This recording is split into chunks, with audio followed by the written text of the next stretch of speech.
मेरे प्रिय दर्शकों नमस्कार। प्रिय दर्शकों, ऋषि ज्योतिष में मैं आपका सबका स्वागत करता हूँ और आपको धन्यवाद भी देता हूँ कि आप वीडियो अच्छी तरह से देख रहे हैं। भाई आगे भी करूंगा, आपको अच्छा लगता है तो लाइक कर दे, दो शब्द कमेंट्स पर लिख दे ताकि मुझे मालूम हो जाए कि आपको मेरा वीडियो कितना अच्छा लगा है। मेरा जो भी वीडियो है शास्त्रों के आधार पर है, मैंने उसको देखा है। आज हम बात करेंगे दर्शकों, आपकी कुंडली में राहु केतु कहीं तो है, ये दो ग्रह कहीं ना कहीं हैं आपके राहु केतु आपकी कुंडली में कहीं पर भी हो। राहु जिस राशि में है उसका स्वामी अगर केंद्र त्रिकोण में हो तो एक अद्भुत राजयोग बनता है। और अगर आपकी कुंडली में राहु तृतीय भाव में हो, दसम भाव में, 11वें भाव में हो, राहु तृतीय भाव में, दसम भाव में, 11वें भाव में हो, ऐसे जातक जिस राशि में राहु है वह राशि का स्वामी अगर केंद्र में हो तो अद्भुत सम्मान योग बनता है, राजयोग बनता है। और कहीं पर भी राहु हो आपका, वो भी अगर केंद्र में त्रिकोण में हो, शुभ स्थिति हो तो एक अच्छा राजयोग बनेगा। दूसरी तरफ हम लंबा ना करते हुए मैं आपको एक शॉर्ट में बताता हूं। लगन का स्वामी, आपका जन्म नक्षत्र का स्वामी, आपकी जो राशि है वह राशि का स्वामी और राहु जिस राशि में है वह राशि का स्वामी अगर केंद्र में शुभ स्थिति में हो तो बहुत ही अच्छा राजयोग बनता है। कुंडली में शुभ अशुभ योग तो होते रहते हैं, इसमें कोई दो राय नहीं। पितृदोष तो आता रहता है, वो अपनी जगह पर है, लेकिन जो ये मैंने चीज आपको बताई, इसमें राहु वास्तव में एक जादूगर का काम करता है, बहुत ऊंचे स्तर पर ले जाता है। और चंद्रमा मन है हमारा, सबसे बड़ी चाबी तो चंद्रमा के पास है। अगर चंद्रमा गुरु के नवास में हो, शुभ स्थिति हो, मंगल और शनि का ही प्रभाव हो तो पूजनीय हो जाता है, आदर सत्कार की कोई कमी नहीं। इन्हीं चंद बिंदुओं पर बात करेंगे। क्या है, राहु अगर तृतीय और दसम और एकादश भाव में हो अति उत्तम होता है। मैंने कहा राहु कहीं पर भी हो, उस राशि का स्वामी केंद्र में 1, 2, 3, 4 केंद्र त्रिकोण में हो और ग्रहों के साथ अच्छा राजयोग बना रहा है तो सोने पर सुहागा हो जाता है। जातक का जन्म 19 मई 2001 कृष्ण पक्ष द्वादशी रेवती चरण 1 शनिवार को 11:50 पर हुआ। रेवती चरण 1 अपने आप में राजाओं के तुल्य जैसा है। पूरा रेवती नक्षत्र गणमूल नहीं है, चरण 1 राजाओं के समान है। सिंह लगन में हुआ, सिंह लगन के 0025 डिग्री है। 9वें भाव में मंगल 4:48, केतु 14:28 लेकर के है और 6ठे भाव में चंद्रमा 17 डिग्री और शुक्र 20 डिग्री लेकर के उस राशि में।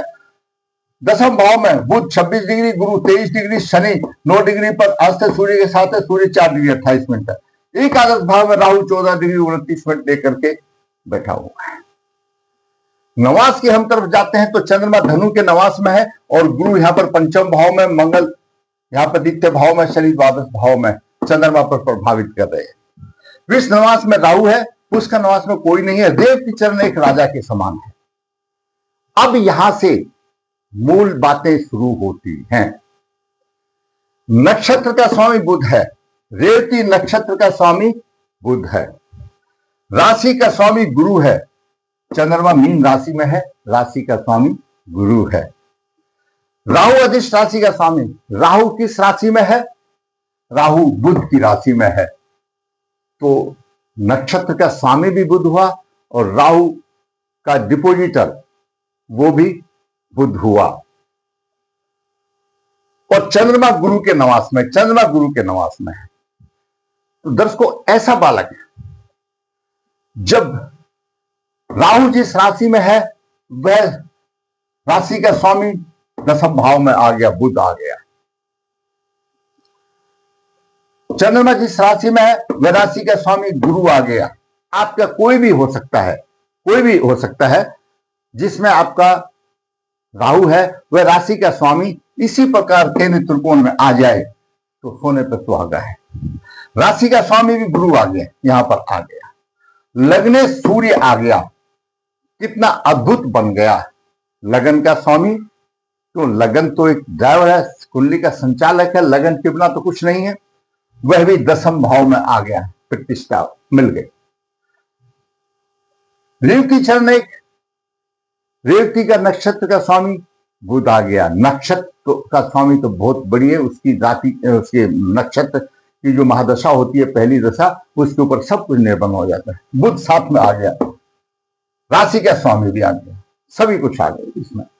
दूसरा एक और नियम है, अगर आपका राहु कहीं पर भी स्थित है और उस राशि का स्वामी केंद्र त्रिकोण में हो और राहु की दृष्टि हो, उसकी गुरु की दृष्टि हो, तो उत्कृष्ट राजयोग बन जाता है, उसको गुरु देख लेता है। तो यहां पर तो दसम भाव में युति आ गई।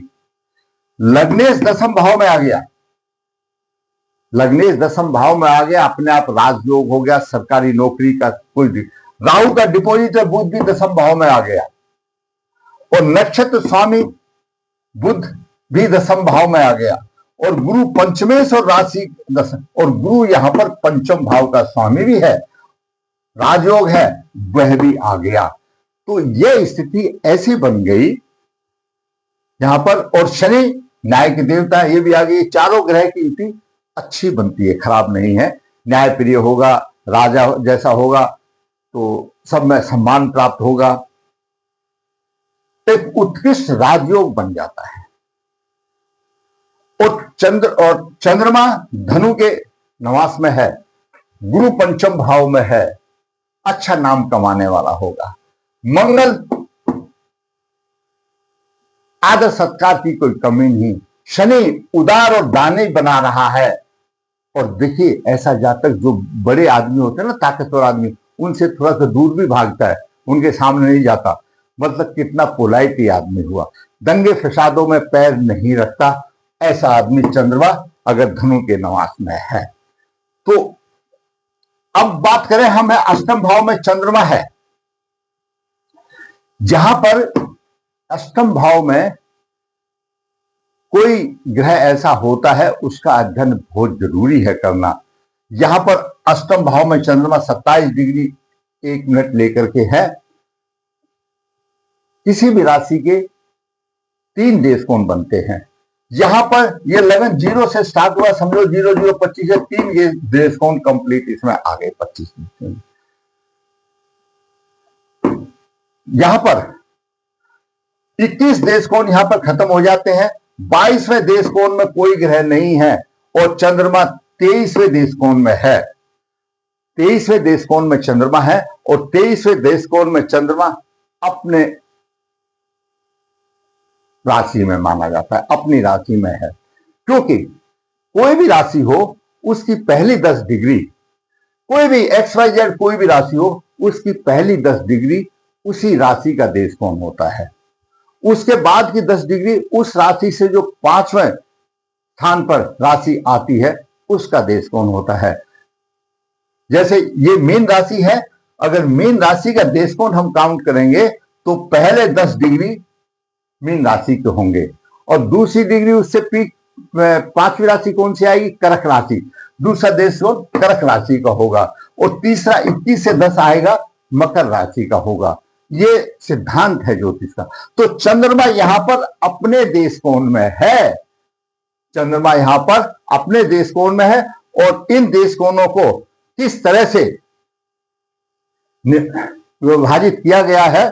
कोई भी राशि, कोई भी आपकी लगन की कुंडली हो, मैं आपको ये सभी देश कोण का विवरण बता देता हूं। एक राशि में 3 देश कोण होते हैं। पहला देश कोण होता है 0 से ले 10 तक, जिसको नारद देश कोण कहा गया, नारद मुनि के नाम पर रखा गया। और दूसरा 21 से ले 20 कोण अगस्त मुनि के नाम से रखा गया हुआ है। कोई भी राशि में आपका होने दो देश कोण, चाहे चतुर्थ भाव की हो, पंचम, कोई भी राशि होने दो। इसके 3 हिस्से कर लो। पहला हिस्सा नारद मुनि का, दूसरा अगस्त मुनि का और तीसरा दुर्वासा जी का होता है। तो इस ज्योतिष के विद्वानों ने इनके नाम और इनके काम उसी आधार पर रखे गए हैं। अगर आपका ग्रह पहला देश कोण में है तो वो नारद मुनि जी का काम करेगा। नारद मुनि जी क्या करते थे, इधर की बात उधर, इधर की बात उधर, इधर की बात उधर कर, ऐसा काम करेगा। दूसरे देश कोण में आपका ग्रह है ऋषि अगस्त जी। ऋषि अगस्त मुनि बड़े विद्वान हुए हैं, तो ऐसा जातक बहुत विद्वान होगा, ऐसा जातक बहुत विद्वान होगा। तो उस राशि का पांचवा हिस्सा है वो विद्वान का माना जाता है। जैसे लगन का पांचवा है बुद्धि विद्वान का, तो वो पांचवा हिस्सा अगस्त मुनि का होगा। और तीसरा देश कौन, दुर्वासा जैसे मुनि होंगे। तो आप लोगों ने इन तीनों मुनियों का नाम सुन रखा होगा, जिसने थोड़ी सी 10वीं क्लास भी पढ़ी है। ये नारद मुनि जी इधर की बात लगाने के लिए प्रसिद्ध है, और अगस्त मुनि जी बुद्धिमता ज्ञान के लिए प्रसिद्ध हैं, और दुर्वासा जी बहुत क्रोधित आदमी हैं, वो हमेशा श्राप देने के लिए प्रसिद्ध है। तो इसी तरह से इन देश कोण का भी फल है। और चंद्रमा ठंडा है, मानसिक बल है चंद्रमा, और चंद्रमा अगस्त मुनि के देश काल में आ गया, अति बुद्धिमान हो गया, और बुद्धिमान की ओर मोहर लग गई कि गुरु के नवास में चला गया।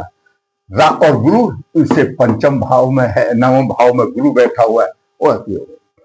लेकिन इस कुंडली में कुछ अशुभ योग ऐसे हैं जो कि आगे प्रगति को रुकावट भी देते हैं। कैसे?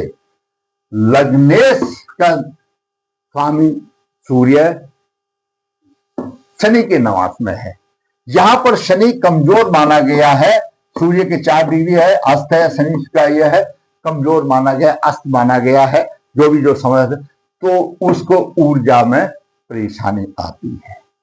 दूसरी तरफ और एक और दर्शकों, मैं हमेशा बताता हूं कि षडवर कुंडली देख करके ही कुछ पूजा का विधान किया जा सकता है। यहां पर लग्नेश शनि राहु के साथ पिट गया, ग्रहण योग लग गया, और ये पैर पीछे खींच लेता है। वो अलग बात है, दशाओं के आधार पर अभी शुक्र की दशा चल रही है, और शुक्र के अंदर में सूर्य की अंतरदशा 2027 से 28 तक चलेगी। उसमें उनको मिलने के चांस हैं, क्योंकि सूर्य शुक्र की राशि में बैठा हुआ है। जब शुक्र की दशा चल रही है, सूर्य की अंतरदशा आएगी, उसको सफलता मिल जाएगी। लेकिन उस सफलता में कमी रहेगी। कमी क्यों रहेगी? कि लग्नेश का नवासपति शनि यहां पर कमजोर हो गया। लग्नेश का नवासपति नवास में सूर्य राहु से पिट गया, ये थोड़ी सी समस्याएं आएंगी। और पंचम भाव का स्वामी जो गुरु है, नवास में केतु के साथ आ गया, ये पैर पीछे खींच लेती हैं।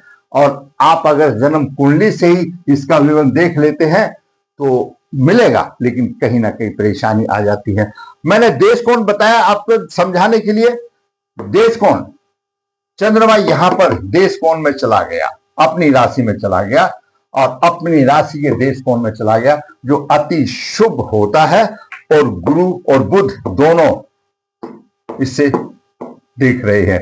ये 6ठे भाव में बुध और गुरु है, और चंद्रमा यहां पर है। तो ऐसे जातक का चंद्रमा अति निर्बल है। बेशक कृष्ण पक्ष 12 का है, लेकिन बलवान स्थिति में कृष्ण पक्ष का तो है भाई, वो भी अंतर रहेगा, उसमें कोई दो राय नहीं है।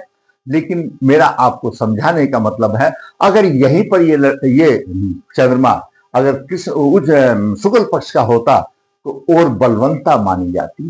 कि जहां पर बलवंता की कसौटी पर ग्रह को तोल दिया जाता है, उसके आधार पर फल मिलता है। पर फिर भी सूत्र ये कहता है कि आपका राहु कहीं पर भी हो, उसका राशि का स्वामी अगर केंद्र में त्रिकोण में इस प्रकार के योग बना रहा है और आपको प्रभाव नहीं मिल रहा है, तो आप कमेंट्स बॉक्स में लिखिए, पता लगे हमको। शास्त्र ये कहता है। और राहु अगर तीसरे भाव में है, दसम भाव में, एकादश भाव में है, अति उत्तम है। उसका स्वामी, जिस राशि में स्वामी है, वो इस प्रकार यहां पर अच्छे शुभ योग बना रहा है और आपको शुभ प्रभाव नहीं मिल रहा है, आप कमेंट्स बॉक्स में लिखिए, ताकि हमको पता चले कि देश काल परिस्थिति में क्या चेंजिंग आ सकती है ज्योतिष में। ये ज्योतिष के आधार पर सिद्धांत है। जहां पर राहु का बहुत अच्छा डंका चल गया, राहु राशि का स्वामी केंद्र में हो, चंद्रमा धनु नवास में हो, और द्वितीय देश कोण में कर्क राशि के देश कोण में चंद्रमा हो, तो अद्भुत योग बनता है, ऐसे जातक का। मैंने इस जातक के शुभ और अशुभ योग मैंने जो एक 10-15 के वीडियो में बता सकता था मैंने आपको बता दिया। अधिक विवरण के लिए गहन अध्ययन होता है, कुंडली लिखी जाती है, षड्वर्ग आदि का भी प्रभाव लिखा जाता है और फिर निचोड़ दिया जाता है क्या जीवन उसका, और आगे उसका जीवन सफल होता चला जाता है। अगर आपको मेरा वीडियो अच्छा लगा तो मैं कहूंगा आप लाइक करें, शेयर करें, जिसने चैनल सब्सक्राइब ताकि आने वाली अपडेट आपको मिलती रहे। धन्यवाद।